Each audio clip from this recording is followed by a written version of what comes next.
Tolong. Tolong. Tolong.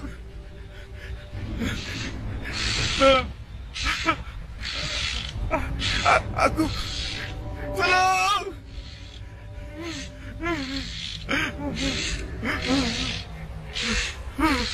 Tolong aku, tolong.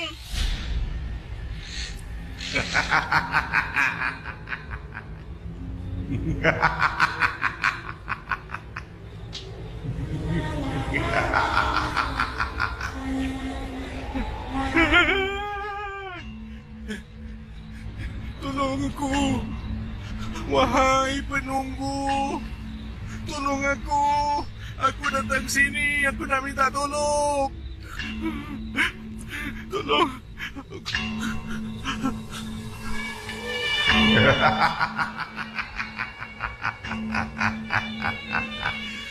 Apa tujuan kau datang ke sini?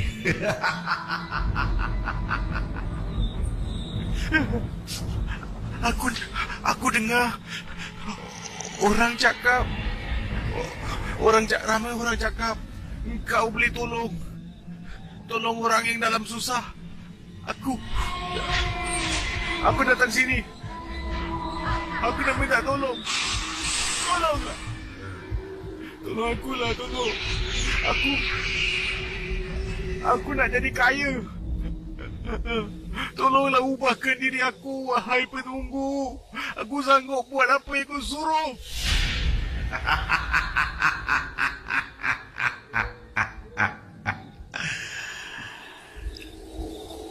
Pertama sekali, kau kena mengaku yang aku ini lebih sakti dari siapa jua di bumi ini.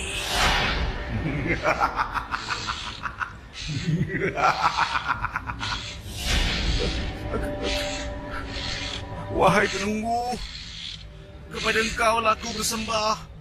Engkau lah lebih sakti dari sesiapa. Engkau lah lebih sakti.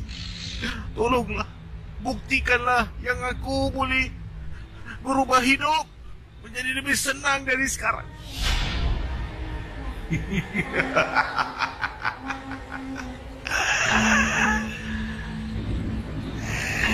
Baguslah. Bagus. Bagus.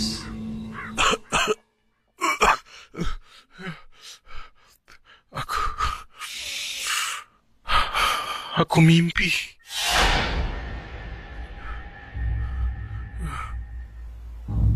Pendengar Misteri Jam 12. Selamat datang ke rancangan Misteri Jam 12.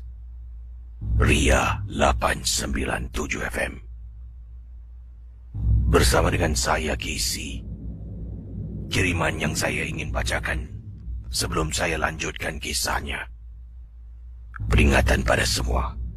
Rancangan ini 100% hanya sekadar hiburan. Jangan anda percaya dengan apa yang anda dengar. Ingat, boleh jadi kisah-kisah yang anda dengar, kisah yang ditukuk tambah, dibuat-buat. Jadi anggaplah mendengar Misteri Jam 12 seperti menonton filem seram. Tidak lebih dari itu. Saudara, kiriman yang saya terima awal tadi anda dengar sedikit dialog yang telah pun dikirimkan. Ini datangnya daripada pendengar yang hanya ingin dikenali sebagai Fuad.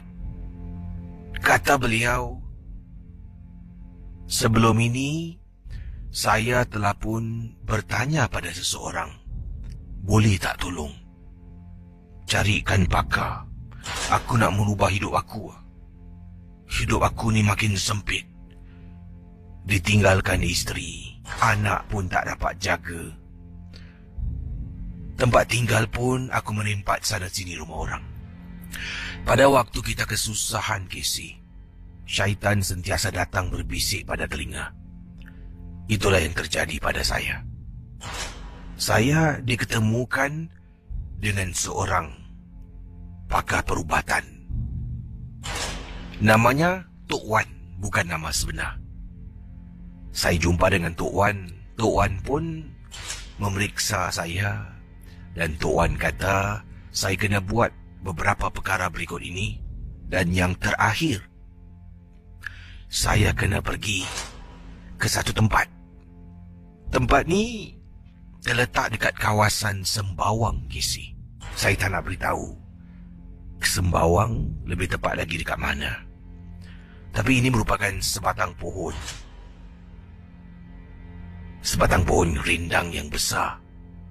Sekeliling pohon berkenaan banyak berhala-berhala yang diletakkan. Banyak juga balutan kain-kain warna kuning, warna hitam dan juga kain berwarna merah yang dibalut pada pohon ini. Jadi saya ni disuruh pergi ke sana selepas 12:30 malam hingga jam 2 pagi. Datang ke sana seorang diri, jangan bawa kawan. Pergi dekat pokok tu. Saya melutut dekat pokok tu dan saya kata padanya, ada bacaan-bacaan yang disertakan dalam bahasa Melayu lah. Lututku di bumi, kepalaku menjunjung langit yang tinggi. Dan ada lagi yang tak boleh dan tak perlu saya kongsi dengan anda. Selepas itu, dalam keadaan berlutut, beliau kena sujud sebanyak 7 kali. Lutut, dalam keadaan duduk berlutut, sujud, berlutut, sujud 7 kali. Berdiri, terus melangkah ke belakang. Tidak boleh membelakangi pokok, Casey. Jadi bila saya dalam keadaan sujud lutut sampai 7 kali, dari berlutut, saya berdiri, saya tak boleh pusing dan jalan. Ia akan tak jadi. Saya kena berdiri, jalan perlahan-lahan, jalan ke belakang. Jadi bahagian depan tubuh saya sentiasa memandang ke arah pokok. Sampai pokok itu tidak lagi kelihatan daripada mata, baru boleh saya pusing. Saya balik ke rumah. Selepas tu saya tidur. Malam yang pertama, yang kedua. Selepas hanya 7 hari, Casey. Dalam hati ni, apalah aku pergi jumpa dengan Tok Wan. Tok Wan suruh aku pergi dekat pokok ni. Tak ada beza hidup aku. Hanya selepas 7, malam yang ke-7, saya tidur. Saya mimpi yang menyeramkan. Dalam mimpi itu, saya dapat rasakan susuk tubuh saya berada dalam hutan. Dengar bunyi anjing, dengar angin bertiupan, dengar bunyi guru, bunyi petih. Menakutkan saya. Akan tetapi, saya terdengar suara. Ketawakan saya. Tanya, saya nak apa ni? Saya pun kata hasrat saya. Rupa-rupanya itu adalah perbuatan saya. Ya, perbualan saya dengan jin dalam mimpi saya. Saya tersadar dari tidur. Saya ingat lagi pada waktu itu. 15 minit sebelum jam 2 pagi. Saya tersadar. Bangun. Waktu itu saya bukan berada di rumah. Seperti yang saya katakan, saya berimpat sana sini. Waktu itu, saya tidur. Casey tahu tak, tempat estate perumahan, mereka ada bin center, tempat pembuangan sampah. Yang mana bin center ni, khususnya estate lama. Lori sampah akan datang dekat bin center, di situ lori sampah akan angkat sampah-sampah. Jadi dalam bin center tu, ada bilik. Bilik ini lazimnya digunakan oleh pekerja dan pekerja asing Bangladesh yang akan tidur dekat dalam sana. Atas ihsan pekerja dari Bangladesh, dia benarkan saya tidur dalam bilik mereka. Malam tu, Casey, mereka berdua tidak ada dalam bin center. Mereka berdua pada malam tu berada di tempat kawan mereka. Saya seorang diri dalam tempat pembuangan sampah tu. Saya bangun 15 minit sebelum jam 2 pagi. Mimpi saya seolah-olah mimpi yang benar, Casey. Dalam mimpi saya mengaku yang dia adalah sesuatu yang lebih kuat dari apapun. Dan terus beberapa hari kemudian hidup saya berubah, Casey. Saya tak perlu jelaskan apa yang berlaku, tapi katanya di sini hidup saya mula berubah. Yang pertama sekali, saya membeli numbu eko.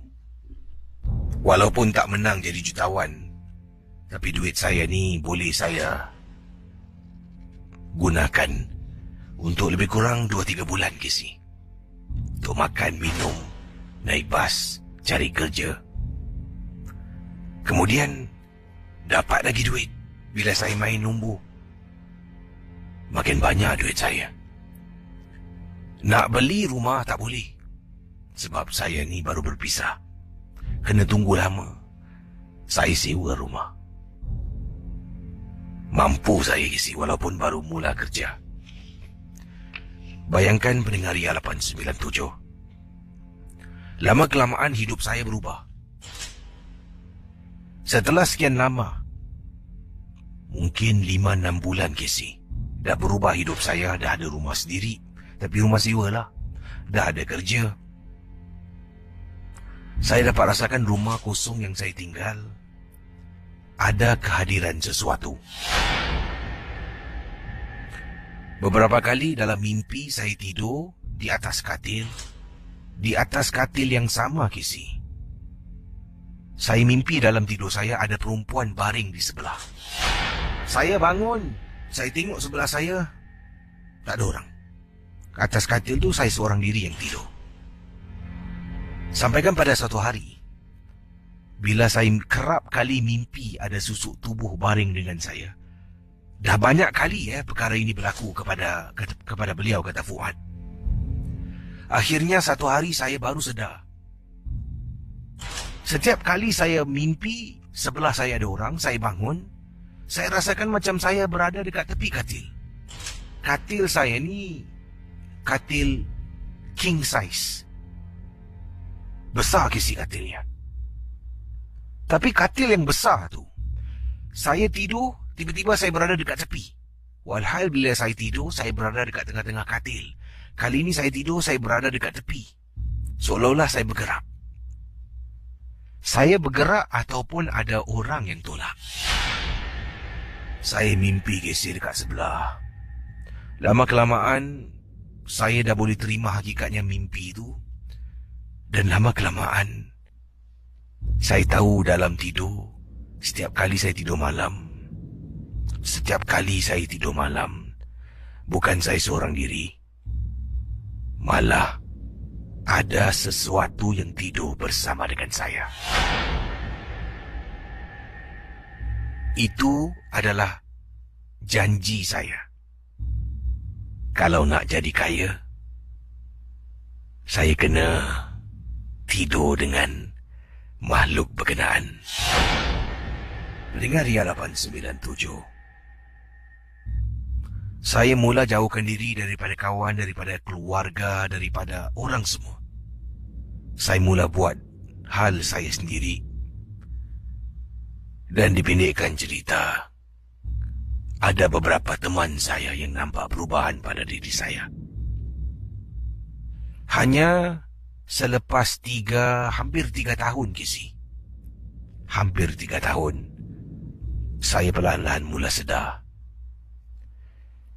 Yang apa jua mendampingi saya, menghambat saya daripada mempunyai kawan-kawan wanita. Casey nak tahu tak, bila saya pergi berubat, akhirnya saya nak keluarkan diri saya daripada masalah saya alami sekarang ini. Pada satu malam, saya pergi berubat. Jumpa dengan seorang pakcik. Duduk sini. Biar pakcik periksa badan kau ya. Ni dah berapa lama kau rasa kau ada sakit ni? Saya menceritakan pakcik. Mula-mula segan dengan takut Kisi kena marah. Pakcik tu memberitahu, kalau kau nak baik, kau kena ceritakan segalanya padaku. Saya ceritakan dari mula saya minta bantuan, saya mendapat duit yang banyak, hidup saya lebih senang daripada mimpi, kemudian menjadi satu perasaan yang benar. Bila saya tidur malam, ada benda mendampingi saya. Kisi nak tahu tak? Pakcik tu cakap apa? Aku bukan nak takutkan kau.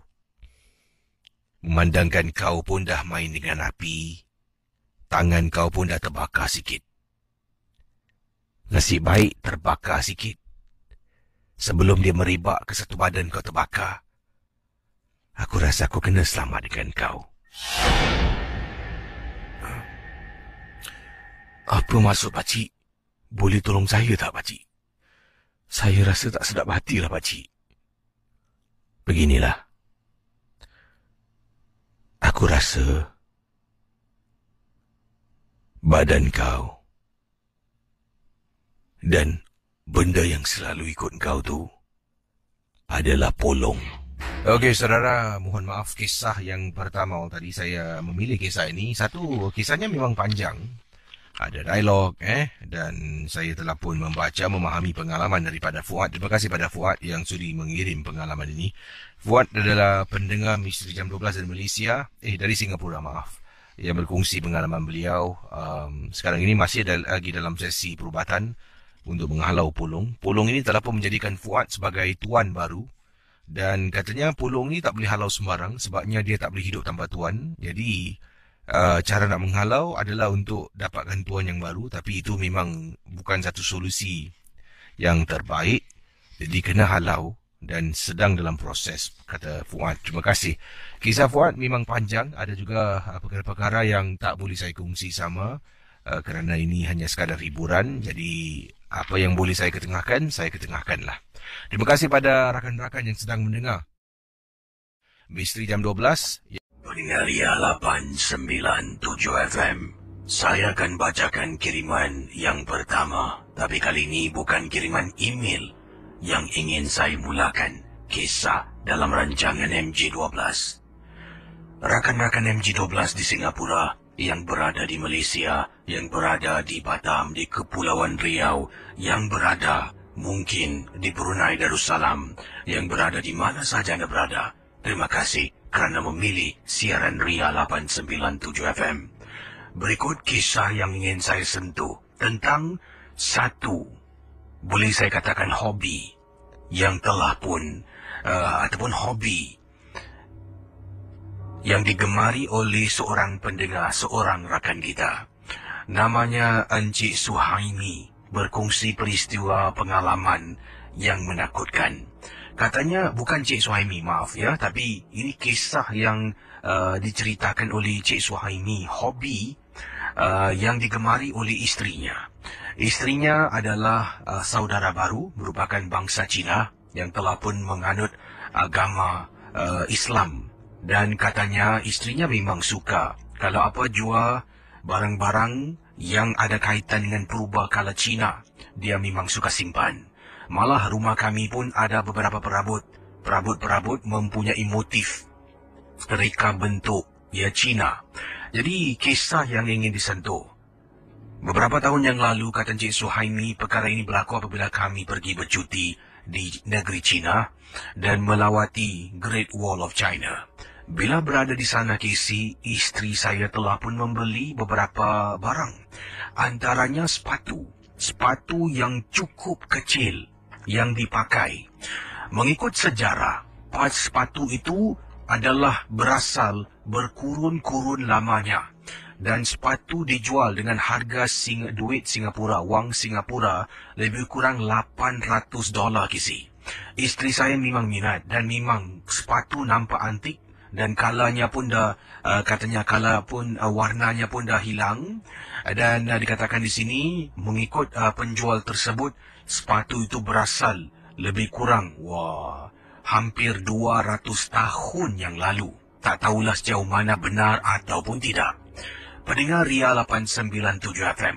Jadi tawa punya tawa, akhirnya dia jual dengan harga duit Singapura $800. Sepatu itu dipakai oleh wanita-wanita dulu.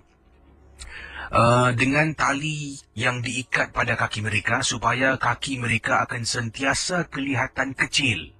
Jadi bila mereka berjalan, bila kaki yang kecil, badan yang agak besar, mereka akan jalan kelihatan dari jauh macam linggang-lingguk. Itulah sejarahnya yang diceritakan oleh isteri saya. Dia pun beli. Dan bila dia bawa balik bilik hotel, memang saya ada rasa benda yang tak kena dengan sepatu itu. Tapi dia tidak tunjukkan. Maksudnya makhluk itu mungkin tidak tunjukkan dirinya yang sebenar.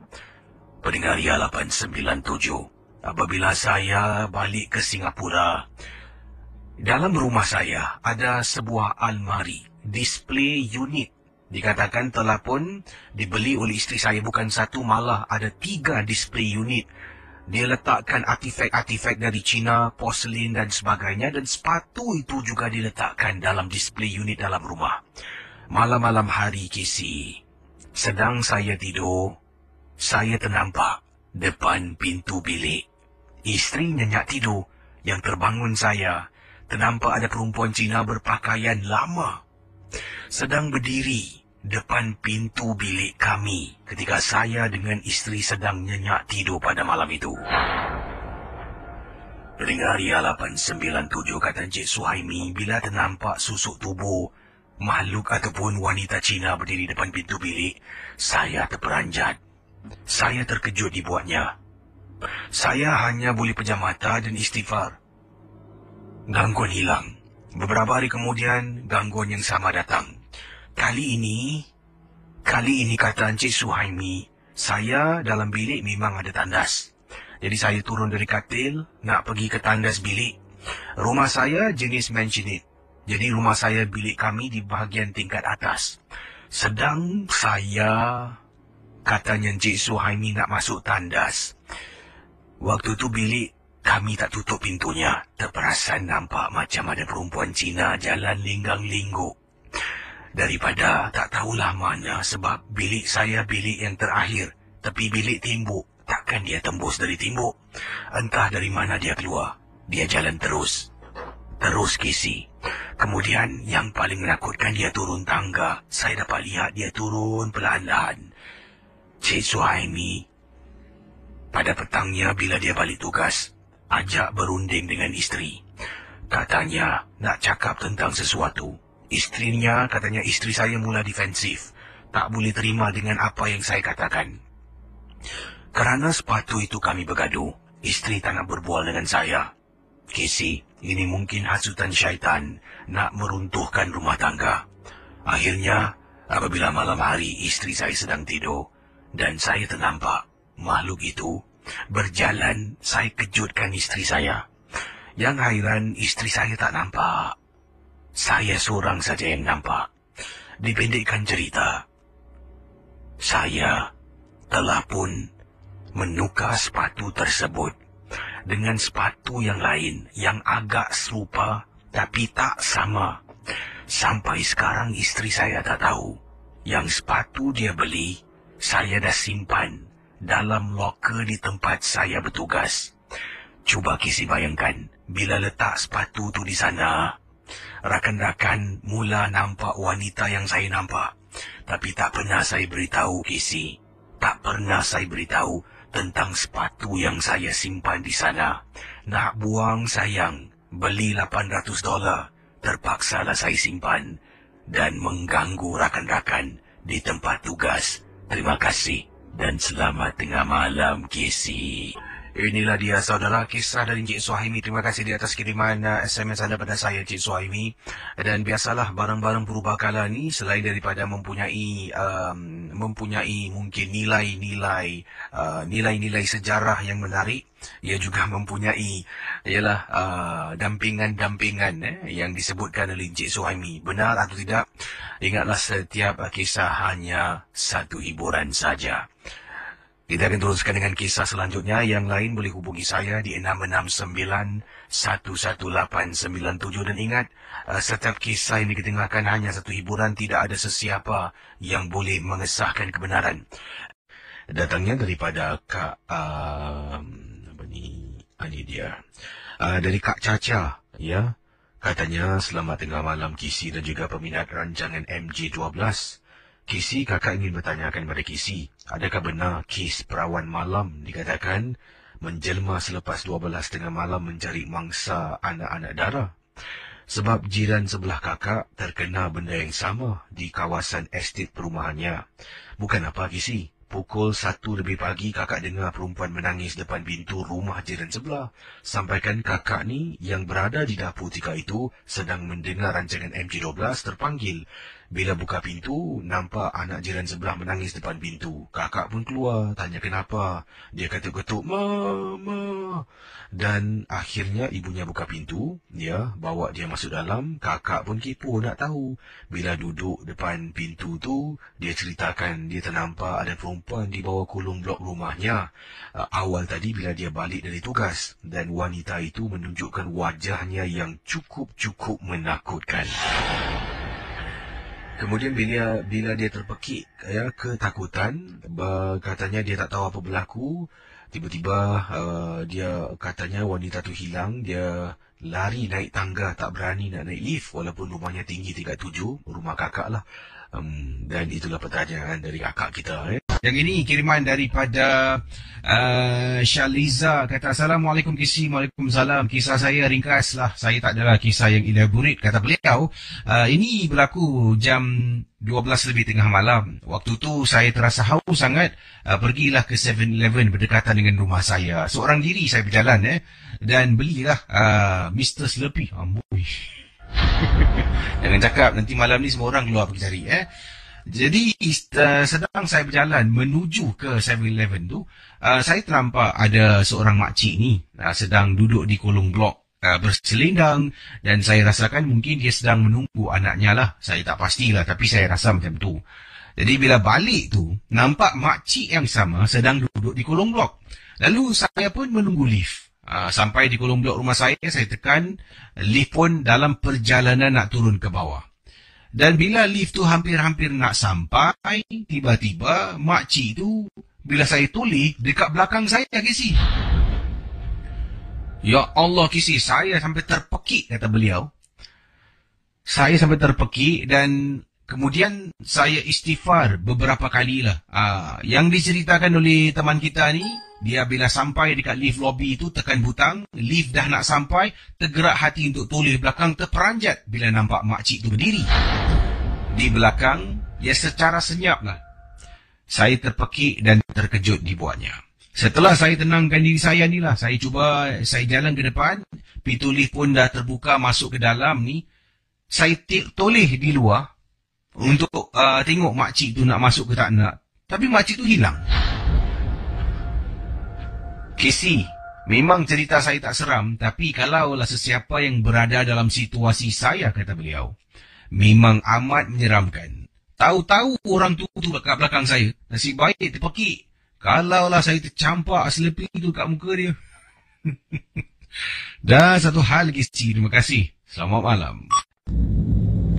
Saya bernama Astuti. Saya adalah seorang bekas pembantu rumah.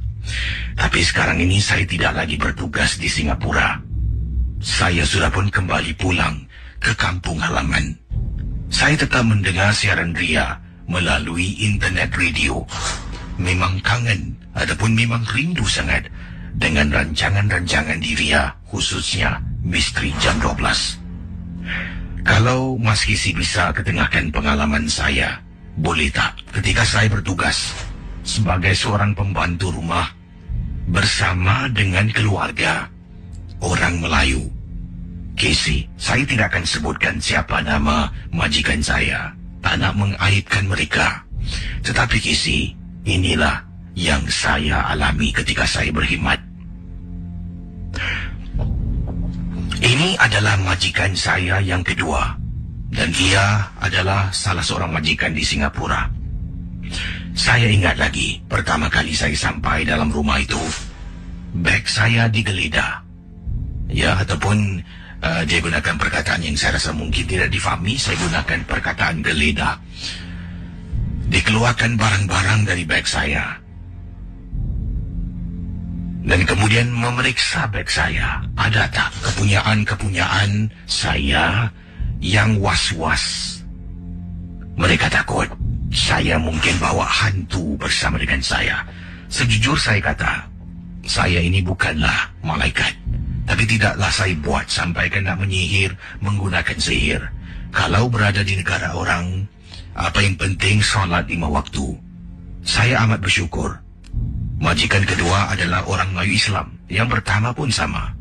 Jadi lebih senang saya nak solat 5 waktu, lebih senang. Bila nak berpuasa pun lebih senang. Dari kata Astuti diteruskan pengalamannya.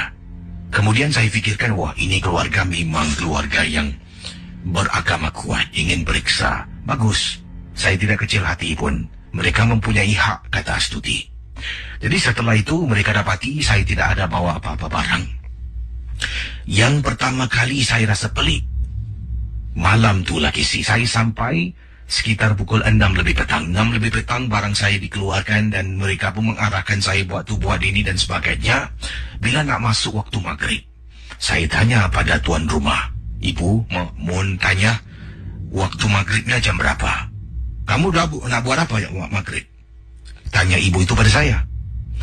Saya nak solat, bu. Ada sejadahnya enggak? Kamu pakai selimut tu dalam almari. Kamu nak solat dalam bilik kamu saja. Di luar sini semua jangan. Ngerti? Saya seolah-olah dimarahi Casey oleh keluarga ini, kata Astuti. Saya rasa pelik. Selama saya bertugas dengan majikan yang pertama, tak pernah pun saya dimarahinya. Malah mereka solat bersama-sama. Tapi yang ini lain, Casey. Saya hanya boleh solat dalam bilik saya, bilik kecil. Bilik ini terletak di bahagian dapur rumah. Sebuah bilik mungkin saya rasa yang ditambah. Rakan MG12. Setelah sekian lama, saya tidak pernah lihat isteri, suami, ibunya solat. Casey dan pendengar Ria 897 FM. Mulalah ia berlaku di depan mata saya. Apabila ibu dalam rumah ini, bukan anaknya, bukan, tapi ibu kepada anak ini, apa yang dia buat, Casey? Dia panggil, Tuti, Tuti, sini tolong aku. Saya masuk ke dapur terperanjat, Casey. Apabila ada seekor ayam yang dah mati. Ayam itu sudah mati. Dikeluarkan dari satu bungkusan. Kemudian dia kelar lehernya. Darahnya disuruh saya tunggang ataupun terbalikkan ayam tersebut. Darah tu disuruh kumpul. Saya tengok, apa ini ibu buat? Nak tanya takut dimarahin. Saya diam saja. Saya ikut. Casey tuang dalam botol. Kemudian dia simpan di dalam almari. Rupa-rupanya, kata Tuti, darah tersebut tujuan sihir. Baru saya tahu, ibu yang tua ini adalah salah seorang tukang obat yang terkenal. Rumahnya Casey setiap minggu penuh dengan orang. Orang datang untuk berobat. Orang datang untuk dapatkan ramuan-ramuan tertentu bagi penyakit mereka. Jadi, dari situlah, sedikit demi sedikit saya pula diganggu. Sebab saya seorang dalam rumah itu yang solat. Ketika saya sedang tidur dalam bilik kecil di bahagian dapur, saya dengar kerusi ditarik. Saya bangun, keluar dari bilik saya terperanjat Casey. Di meja makan di dapur, ada dua orang perempuan rambut panjang. Panjang sampai ke lantai. Lidahnya terjeli keluar. Casey sedang buat apa, Casey? Atas meja makan, diletakkan dulang yang berisi darah ayam tu, benda tu seolah-olah sedang menjilat darah ayam saya lihat dengan jelas. Bila tak nampak, saya tutup pintu, saya istighfar berkali-kali dalam keadaan ketakutan. Pintu bilik diketuk, dicakar, seolah-olah nak masuk ke dalam.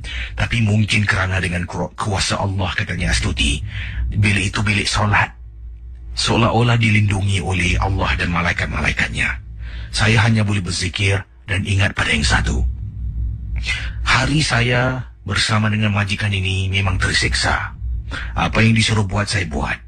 Tapi sebaliknya saya sentiasa diganggu, Kisi. Saya masih ingat lagi ketika saya sedang solat. Kisi, saya sedang solat malam, 1/3 malam saya bangun. Saya nak ambil wuduk, masuk ke dalam tandas betul-betul tepi bilik tidur saya. Sedang ambil wuduk, Kisi, depan tandas ada perempuan berdiri, matanya terbeliak tengok saya. Menakutkan saya, seolah-olah tidak ingin saya mendirikan solat malam. Pendengar dia 897. Khidmat saya dengan keluarga tersebut hanya setakat 1,5 tahun sebelum saya berpindah pada majikan lain kerana mereka tidak mampu membayar gaji saya. Jadi, mungkin ada hikmah di sebaliknya. Kalau tidak, Kisi, mungkin 2-3 tahun saya hidup merana. Oleh kerana mereka tidak mempunyai kemampuan, ini juga mungkin atas bantuan Yang Maha Esa, saya berjumpa dengan majikan yang baik dan lebih baik dari yang kedua. Terima kasih. Selamat tengah malam, Astuti, pendengar Misteri Jam 12. Kak I lah, kata Kak I. Dia, Kak I ini adalah seorang pembantu rumah. Dia kongsi dengan saya dengan suara berbisik-bisik takut. Kata beliau, saya ringkaskanlah apa yang saya dengar tadi, agak amat ringkas sekali. Dia kata dia seorang pembantu rumah, kata Kak I ini, dan dia kena jaga seorang wanita tua, iaitu ibu kepada tuan rumahnya. Dan dikatakan ibunya ini dah dalam tahap kritikal. Kritikal apa? Sebab dia katanya mengikut apa yang dia tahulah daripada desas-desus dan juga sebagainya berlaku dalam keluarga ini. Dikatakan, difahamkan nenek yang dia jaga ni sebenarnya dah lama meninggal dunia. Dan yang duduk dalam badan neneknya tu adalah saka yang dia pelihara sejak dia muda lagi. Dan bayangkan, katanya beliau ni kena mandikan, beliau ni kena berikan makan, beliau ni kena jaga dia dan tidur sebilik. Pada mulanya sebelum ini beliau tidur sekatil dengan dia, tapi lama-kelamaan semakin hari semakin takut. Jadi beliau tidur di lantai, nenek ni tidur di atas katil. Perkara yang paling menakutkan berlaku apabila dia dalam keadaan menjaga nenek ni sampai ke saat ini, kata Kak I, adalah bila makan, dia akan makan dengan pelahap. Dia tak kiralah apa, dia akan makan dengan pelahap dan tak cukup satu pinggan. Kadang-kala sampai 5-6 pinggan dia akan makan. Dan selalunya dia akan buka peti ais pada tengah-tengah malam dan akan merata ataupun makan begitu saja daging-daging mentah. Antara perkara yang pernah berlaku juga, dia seringkali akan terbaring di atas katil, tak boleh bergerak. Tapi hairan, tengah-tengah malam tu boleh bergerak, cari makan, masuk ke dapur untuk mencari makanan. Walhal bila nak bangun pergi tandas, bila nak dimandikan, bila nak disuap makan, nak beri makan ubat, tak boleh bangun. Pembantu inilah katanya harus angkat, letak di kerusi roda dan alihkan dia, mungkin nak ke dapur, nak ke tandas. Tapi hairan, tengah-tengah malam kadang-kala dia boleh bangun, bergerak, buka peti ais, makan dengan pelahapnya. Beberapa kali dia nampak perkara itu berlaku, beritahu pada tuan rumah. Tuan rumah kata tak percaya.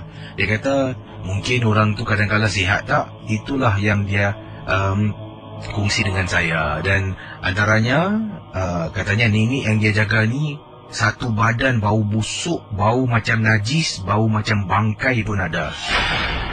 Jadi sampai sekarang dia tak tahu nak buat apa. Kalau dia komplain, dia akan kena hantar balik. Jadi maknanya dia tidak akan ada kerja. Jadi kan macam breach of contract gitulah. Kalau nak cari majikan baru, nak kena bayar balik, ya, dan sebagainya. Jadi agak susah, terpaksa dia kekal di satu tempat saja. Tapi inilah pengalaman yang harus beliau hadapi. Jadi bagaimana para pendengar, kalau anda jadi teman kita Kak E ini, apakah mungkin yang akan anda lakukan? Berlaku lebih kurang 3 tahun yang lalu, ketika saya ada seorang pembantu rumah yang 3 tahun yang lalu. Pengalaman saya ni amat menyeramkan. Katanya Fiona, kisahnya macam ni. Saya dapati beberapa kali bila saya nak masak, ya, sebab pembantu rumah yang saya ambil ni, saya tak benarkan dia masak. Cuma saya akan masak. Dia hanya perlu mengemas rumah, jaga anak kecil dan jaga ibu saya. Masak untuk suami, untuk keluarga, biar saya sebagai seorang isteri lakukan, kata Fiona. Jadi Fiona katakan di sini, saya dapati setiap kali nak masak, ada saja daging-daging merah dan mentah hilang. Pada mulanya saya fikirkan saya terlupa, mungkin saya dah masak ataupun suami saya ke ibu saya ataupun mungkin pembantu. Bila tanya semua tak mengaku. Jadi saya rasa curiga sangat-sangat. Apa yang saya buat pada satu hari ini, setelah lebih kurang 2 minggu lebih, saya dapati banyak daging-daging mentah saya kehilangan, berkurangan. Saya pasang kamera. Kamera ni saya lekapkan pada bingkai gambar ataupun foto frame dan letakkan di dapur. Kisi pukul 12 lebih tengah malam, pembantu rumah saya masuk ke dapur. Kemudian kisi alangkah terperanjatnya, dia makan daging tu dengan keadaan pelahap, daging mentah yang tidak dimasak. Daging yang saya simpan ada 2. Satu tempat freezer, satu lagi di bawah freezer. Tempat tu tidak keras. Itu kalau saya last minute nak masak, daging tu dah tidak begitu beku dan senang untuk dimasaknya. Jadi yang dia ambil daging yang sebelah bawah, tempat simpan daging. Saya terperanjat bila saya ternampak video tersebut, kerana malam tu saya dengan suami memang tidak ada di rumah. Jadi bila letakkan kamera tersebut, bila tengok balik, saya dengan suami terkejut. Pembantu rumah makan dengan lahap seolah-olah bukan dirinya sendiri. Saya tengok pun menjadi geli. Akhirnya dah tak tahu nak buat apa, hantar beliau kembali ke agensi. Dan pada mulanya dia tak nak. Dia tanya kenapa, apa salahnya. Saya tak boleh cakap kisi. Kalau saya cakap pun dia tidak akan percaya. Saya ada bukti. Bukti itu hanya saya tunjukkan kepada agensi rumah. Tetapi dalam perjalanan, kata suami, tak apa, jangan kita susahkan hidupnya, kita hantar balik, cakap dia tak boleh kerja sudah. Itu saja. Jadi saya simpan dan dah buang dah video tu. Kalau saya ada, saya akan kirimkan pada Kisi dan Kisi lihatlah sendiri.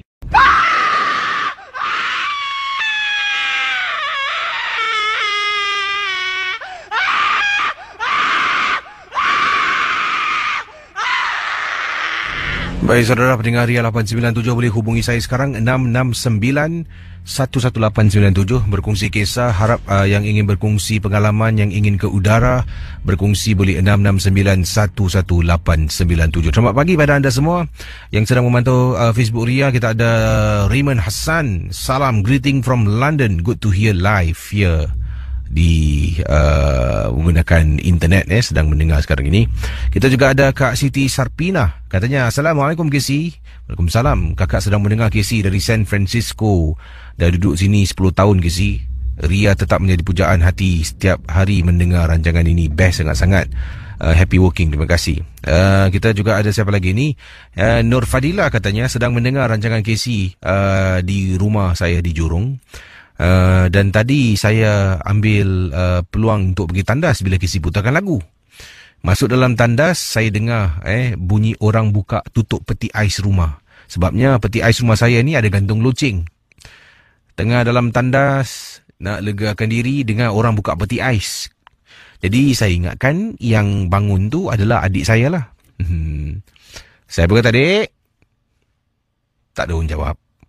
"Dek." Tak ada orang jawab. Dah bersihkan diri, buka pintu tandas, keluar, tengok tak ada orang KC. Saya masuk bilik adik saya, tengok dia perhatikan tengah nyenyak tidur. Saya tepuk-tepuk kaki dia, pun sedang nyenyak tidur.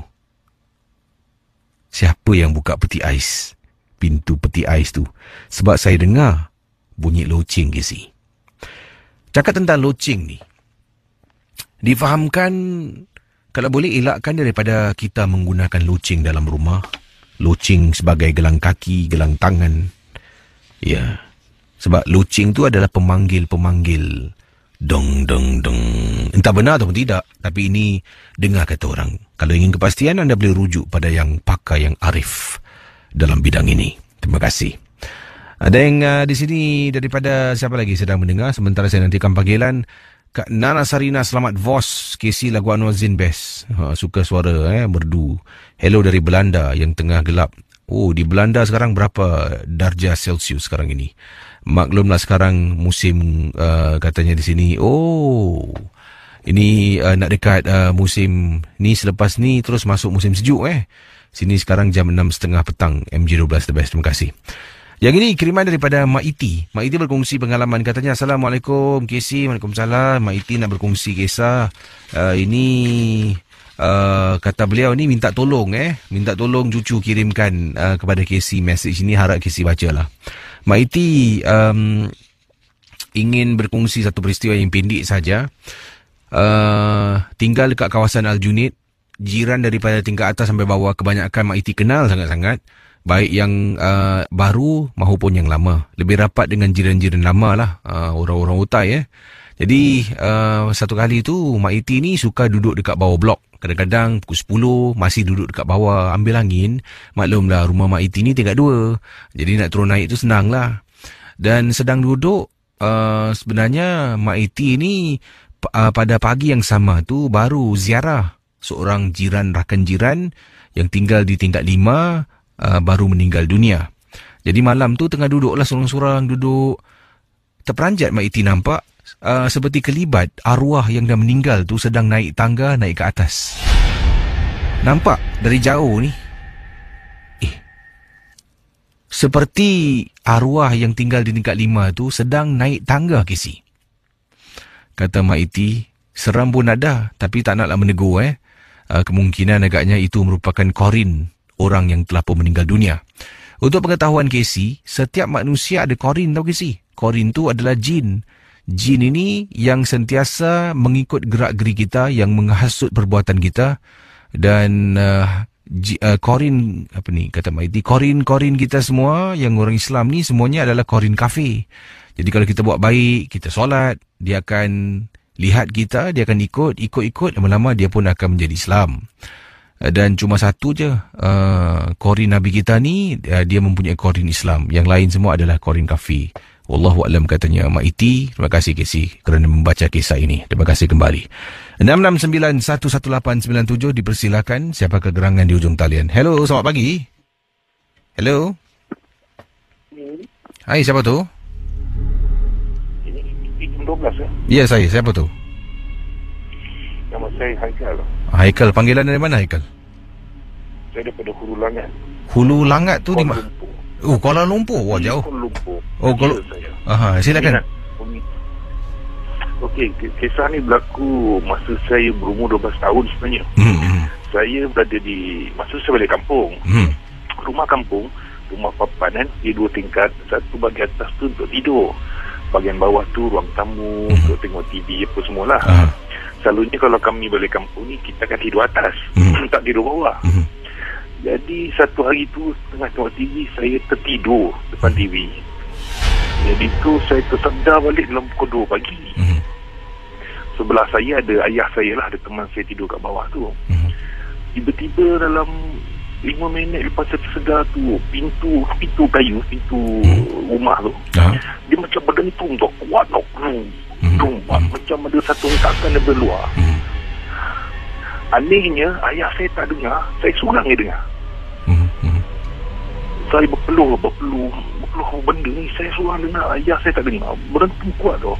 Lepas tu sama-sama cahaya kan, bila dia berhenti berentum tu, dia nampak ada macam perempuan tu bongkok sama dekat tingkap kaca tu tengah jalan. Lepas tu saya punya menjerit lepas tu supaya ayah saya bangun. Bila saya sedar, saya cakap, ayah tak dengar ke bunyi dentuman tingkap tu, pintu tu? Dia kata dia tak dengar, saya seorang dengar. Sampai hari ni Saya pelik kejadian tu. Itu berlaku di mana rumah anda? Tak, di mesti di kampung saya di Pulau Pinang. Oh, di Pulau Pinang. Ya, saya. Jadi... rumah saya tu, kalau saya maklum, rumah kampung tu keliling tu kebun macam hutan-hutan sikit. So jarak antara sebuah kampung ke kampung tu macam jauh lah. Keliling tu tanah tu sendirian, kampung, hutan, apa semua. Selepas ini saya memang pelik kejadian tu. Anda seorang dengar? Ayah tak dengar? Apa dia? Tak dengar, saya seorang je. Yang menarik, tandas saya di luar kampung tu di luar. Dia tak adalah rumah. Kalau masa kecil-kecil tu nak buang air tu cukup takut. Itulah pengalaman saya. Jadi terima kasih masa saya berumur 12 tahun. kepada teman kita dari Kuala Lumpur. Terima kasih Ya, saya kembali jam 12. Ya. Itu dia teman kita dari Kuala Lumpur, Ulu Langat. Wah. Ulu Langat Ulu Langat kat Kuala Lumpur, daerah mana tu saya tak tahu. Saya tahu Sri Amboy tu. Tu Sri Langat salah. Saya ni member saja. Terima kasih kepada pendengar-pendengar kita. Yang ini daripada Kuala Lumpur kita beralih kisah berikut ini. Ini berlaku di ini ramai sebenarnya pendengar-pendengar Ria di Shah Alam. Ini daripada Norita, nama Norita berkongsi. Assalamualaikum, Waalaikumsalam. Saya dari Shah Alam Section 12 nak berkongsi kisah peristiwa yang menakutkan berlaku. Di rumah saya ni, saya tinggal di rumah teres, 2 tingkat. Dan depan rumah tu ada tempat letak kenderaan, kemudian ada pintu besi lah, pintu pagar. Dan pada kejadian berlaku ni, waktu tu hujan kisi.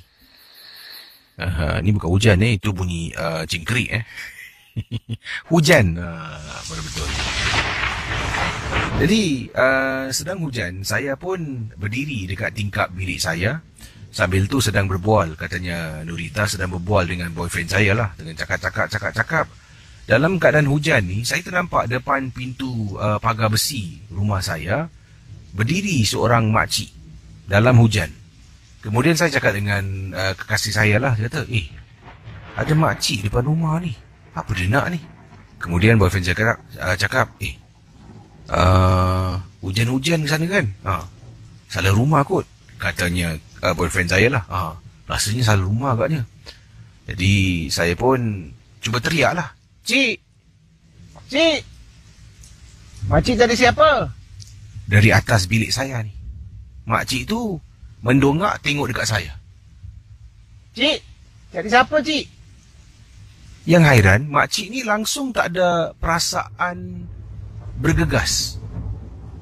Tengah hujan, tak ada payung, berdiri depan pintu pagar besi rumah saya. Saya cakap, teriak beberapa kali, baru dia mendongak tengok saya. Kemudian dia senyum, Kisi. Dia senyum, dia angkat tangan, jari telunjuk dia tunjuk dekat saya. Sebab saya tanya dia, makcik cari siapa? Dia angkat tangan, dia senyum, dia tunjuk. Terperanjat saya, Kisi. Kemudian kekasih saya tanya, kenapa dengan you ni? Okey tak? I tanya makcik tu cari siapa? Makcik tu dongak tengok I, kemudian dia senyum lah. Sedang berbual ni, saya sembunyi di sebalik langsi. Saya tengok balik, makcik tu dah tak ada depan rumah. Malam tu, saya takut makcik tu menjelma. Katanya Norita, saya dengan rela hati, Kisi, pergi bilik Bibi. Bibi adalah pembantu rumah saya. Saya kata, Bibi, malam ni saya tidur dengan Bibi ya. Saya memang kadang-kadang suka tidur dengan Bibi. Nak-nak bila saya ada gosip. Ataupun nak meluahkan sesuatu. Kalau luahkan dengan parents, lain Kisi. Nanti mereka akan anggap kita macam-macam. Luahkan dengan Bibi lebih baik. Jadi saya pun tidur dengan Bibi saya. Ketika tengah tidur, saya pun nak lelapkan mata. Saya terdengar bibi saya sedang komat kamit membaca Ayatul Kursi. Bayangkan. Saya buka mata tengok bibi tengah baca. Mungkin bibi ternampak sesuatu. Tak apa. Tidurlah sampai ke pagi, kata Nurita. Dan Saya beritahu bibi saya keesokan harinya. Dan bibi saya pun memberitahu yang dia ternampak sesuatu. Tapi Alhamdulillah benda tu tak adalah ganggu. Hanya sekadar pada malam yang hujan. Di mana saya ternampak. Beliau ni boleh tanya lagi Tengah hujan-hujan dekat tingkap dari atas. Makcik tu kat bawah depan pintu pagar Makcik! Cik jadi siapa cik? Cik! Makcik tu berdungak, tengok senyum. Kemudian dia tunjuk tangan.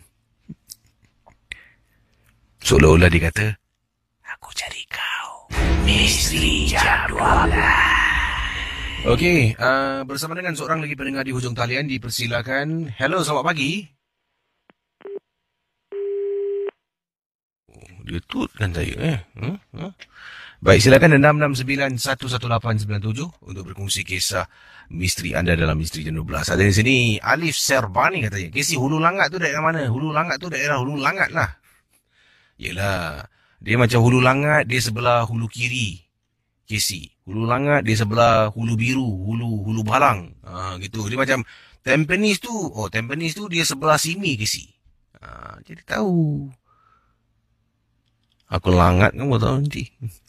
Ada kata di sini daripada pendengar kita. Terima kasih kepada anda semua yang sudah mendengar rancangan MG12. Ini kita ada Kiki Akilah. Assalamualaikum Kisi. Sedang mendengar dari Australia. MG12 the best. Wow. Rancangan yang menyatukan mereka dari luar negeri bersatu di Facebook Ria. Best sangat-sangat. Saya duduk Australia dah lama Kisi. Sejak katanya di sini sejak kecil lagi. Sekarang ni dah besar panjang. Wow. Dan pengalaman seram secara peribadi dalam rumah ada. Yang pertama, rumah saya sebelum berpindah ke rumah yang ini. Dipendekkan cerita, rumah tu kes seram sangat-sangat.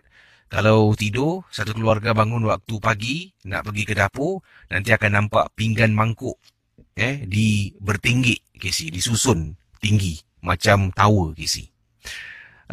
Itu satu kejadian. Tidak ada gangguan tarik kita tidur dari katil ke tak ada. Cuma dapur je. Nanti tidur malam dapur tu bersih sebab dalam katanya di sini dalam rumah di Australia ni, rumah pertama ni ada dapurnya ada island. Island ni sebuah tempat mungkin persiapan tempat masak lah. Ada bahagian kitchen top lah. Jadi tidur malam island tu bersih, bangun pagi island tu penuh dengan pinggan mangkuk yang akan ditindihkan meninggi. Ini perkara biasa. Sampaikan takut nak duduk rumah tu sebenarnya. Tapi tak ada apa-apa. Sekadar itu saja. Ui, seram Baik, 669-11897. Dipersilakan untuk berkongsi pengalaman anda. Saya pakai gerangan di hujung talian. Hello, selamat pagi. Wow. Nampaknya saudara, waktu dah pukul 2 pagi. Ya, waktu di Ria dah pun masuk jam 2 pagi. Saya terpaksa undurkan diri. Seronok pula bila kita bercakap-cakap, berceluti Tengok masa berlalu begitu pantas sekali. Terima kasih pada pendengar-pendengar di Singapura yang sedang mendengar di Jurong, di Tampines, di mana lagi, di Hogang, di Bukit Batok, di Bukit Purmai pun ada. Kita ada pendengar kita yang menetap di Gimo sedang mendengar. Wah, Gimo lama tempat ni. Gimo dekat dengan Tanglin Hot Chap Lau terima kasih pada pendengar di luar Singapura yang sedang Baik, saudara, ini datang daripada Nur Amirah berkongsi peristiwa. Kata beliau di sini, kisah kejadian ini berlaku baru minggu lepas. Saya menghadiri sebuah rumah hantu. Rumah hantu sempena dengan sambutan Halloween. Jadi saya dengan kawan-kawan sekolah telah pun memasuki sebuah rumah hantu yang cukup popular dan terkenal. Saya tak boleh beritahu rumah hantu mana. Takut nanti kalau kisah ni dibuat-buat ke masalah nanti ya. Jadi kata Nur Amirah, saya dengan rakan saya, kita seramai 4 orang memasuki rumah hantu ni. Jadi sedang berjalan, biasalah Kisi, kalau 4 perempuan dah masuk dalam, kerja dia dari hujung sampai hujung terpekik aje lah. Jadi masuk dalam dah mula jalan rapat-rapat. Nampak tu terpekik, nampak ni terpekik, nampak ni bergerak sikit terpekik. Main terpekik je. Sampai kan satu sudut ni, di mana dekat tengah-tengah tu, semua dah penat. Kepenatan terpekik-pekik. Lalu saya terperasan sebenarnya ada susuk tubuh yang hairan tu. Hantu dalam katanya dalam rumah hantu ni, dia macam Halloween night, di jalan ada lorong, ada maze lah. Tema hantu pada malam tu adalah hantu-hantu filem-filem Mat Salleh. Dalam tu ada mami, dalam tu ada Dracula, ada werewolf, ya. Dalam tu ada dikatakan no hit human ataupun manusia yang tidak berkepala. Tapi yang menjadi pertanyaan, sesuatu janggal ketika kami berada dekat lebih kurang tengah-tengah perjalanan tu, kami berhenti seketika. Saya perasan ada hantu Melayu, Casey, dengan baju putih, pun tak putih sangat, putihnya agak lusuh dan agak kutuh, rambut panjang, sedang berdiri tegak. Saya nampak ada kakak cantik atau lebih dikenali sebagai Pontianak. Tengah jalan, ketawa, terpekik-pekik dengan kawan-kawan. Bila kita berehat, saya ternampak, kenapa tiba-tiba ada hantu Melayu ni? Saya pun nak cakap dengan kawan saya lah. Saya perhatikan, terus menjadi seram sejuk. Daripada saya nak menegur, nak beritahu kawan-kawan, tak jadi, Kisi. Takut. Cara dia berdiri, tak gerak-gerak. Dia tunduk ke bawah, rambutnya menutupi bahagian depan muka. Jadi habis satu pusingan dalam rumah hantu sampai dekat luar, kita pun dah ketawa, kepenatan. Saya masih terngiang-ngiang lagi susuk tubuh yang ada dekat dalam. Lalu apa berlaku? Saya kata pada teman yang saya nak jumpa dengan orang yang menganjurkan acara ini. Teman-teman saya tanya kenapa, saya kata tak ada, aku nak jumpa. Akhirnya setelah tanya orang tu, tanya orang ni, saya jumpa pihak penganjur dan saya tanya, boleh tak aku tahu dalam maze rumah hantu ni, temanya macam mana? Ada tak hantu Asia? Saya kata macam itulah dalam bahasa Inggeris. Hantu Asia? Kata tak, dalam ni semua adalah hantu-hantu daripada filem-filem seram seperti Mummy, Dracula, werewolf dan sebagainya. Ada tak hantu Pontianak dekat dalam? Dia berfikir sejenak, kemudian dia tengok saya, dia giling kepala, tak ada. Oh, dia tanya saya kenapa. Saya cuma, tak ada apa-apa, tanya je. Sebab saya nak tahu. Saya nampak, Casey, dengan jelas ada susuk tubuh wanita rambut panjang berpakaian putih yang lusuh sedang berdiri di dalam rumah hantu berkenaan. Baik, kita jawab pemanggil yang terakhir pada malam ini. Hello, selamat pagi. Hello. Assalamualaikum. Waalaikumsalam. Saya Encik Wong. Encik Wong. Ya, saya. Casey ingat lah. Ingat Cik Wong, silakan, ada pengalaman. Ini yang kemarin saya tanya tu. Ni Pak Radin punya cerita tu masih tergantung. Pasal apa, waktu tu dah cukup. Jadi Casey pun tutup lah kan. Tergantung macam mana, cerita pasal apa tu? Tergantung cerita pasal ni lah. Kalau yang kena ni banyakkan orang Melayu. Habis dia hantu pun perempuan. Tak ada hantu jantan ke, hantu lelaki ke, tak ada lah. Habis lagi satu, tadi isi pun ada cakap kan, macam cerita-cerita orang putih punya hantu. Habis saya bandingkan orang putih punya hantu dengan sini punya hantu. Orang putih punya hantu saya pun heran lah. Pasal apa? Dia boleh kursi meja, rumah semua boleh pecah, sampai gelas semua boleh kena diorang mati. Ini saya skeptikal lah. Saya betul skeptikal tau, Casey. Apa pendapat Casey? Kalau siapa yang boleh cerita ini cerita, dua lah maknanya. Kita hantu yang orang putih, sama kita Melayu lokal lah. Kan kalau macam halo, Casey dengar tak? Silakan teruskan. Kalau macam Pak Radin ada telefon, Casey beri dia peluang lah kita kan. Pasal saya masih tergantung, betul cakap. Saya masih tergantung lah. cerita-cerita yang jual cerita ni semua kan, taksi kat motor, ada ni ada tu. Saya banyak dah pergi banyak tempat kat Pulau Ubin.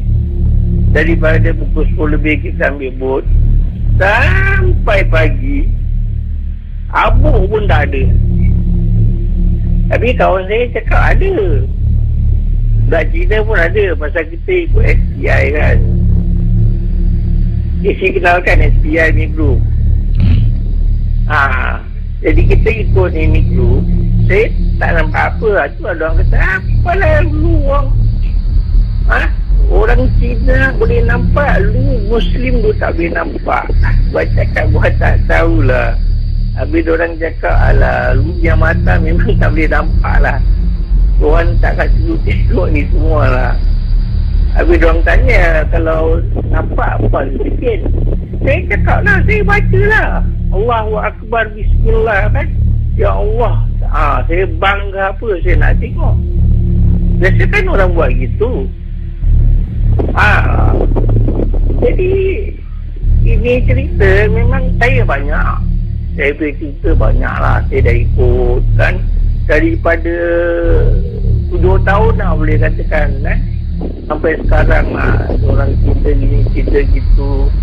Jadi saya kadang bila diorang cerita, saya dengar tak betul, saya cakap kan. Kekuasaan diorang kadang buat cerita tu, saya cakap kalau tak tahu, producer jangan bikin lah kan. Ni cerita hantu, kita kalau nak bikin, kita mesti nak melalui, kita dah kena baru kita tahu. Macam kawan saya cerita kan, bulan hantu, bila penghabisan nak bulan habis tu, nampak dia punya abuk berpusing tau.